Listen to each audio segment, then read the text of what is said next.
Alors, bonsoir à tous et merci d'être de retour à Un monde à l'envers, édition du mercredi 22 janvier 2020, 18h07, heure du Québec. On vit dans un monde de consommation, c'est incroyable, on n'arrête pas de consommer.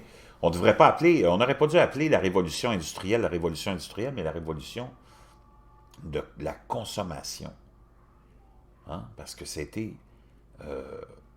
conçu, bâti pour nous faire consommer, nous amener dans un monde de consommation effréné qui dure depuis plus de 100 ans.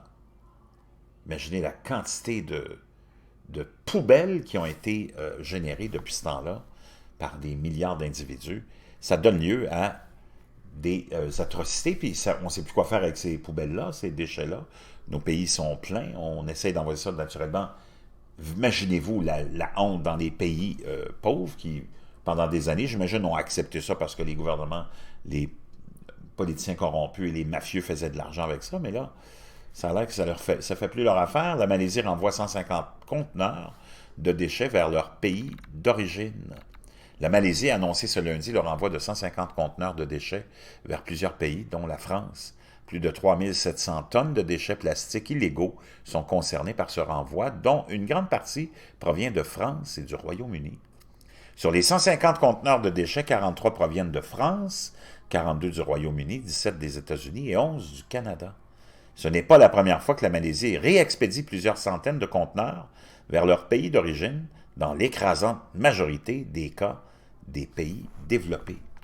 Comme les Philippines ou l'Indonésie, Kuala Lumpur renvoie désormais systématiquement par cargo entier ces déchets illégaux, des déchets ménagers, plastiques, des matériaux dangereux, des matériaux lourds, sans oublier de faire payer aux pays exportateurs le coût du transport partagé avec les compagnies maritimes.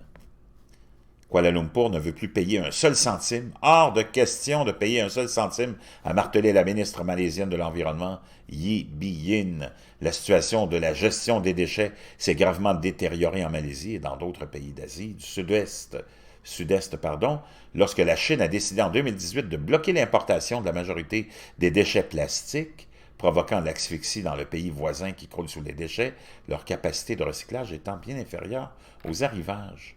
Est-ce que tout ce qu'on voit dans les océans, c'est ces pays-là qui jetaient tout ça dans les océans et c'était leur façon de recycler? Je ne sais pas, mais on a des questions à se poser sur beaucoup, beaucoup de sujets. Mais enfin, la Malaisie qui en a marre de recevoir nos poubelles et nous les retourne.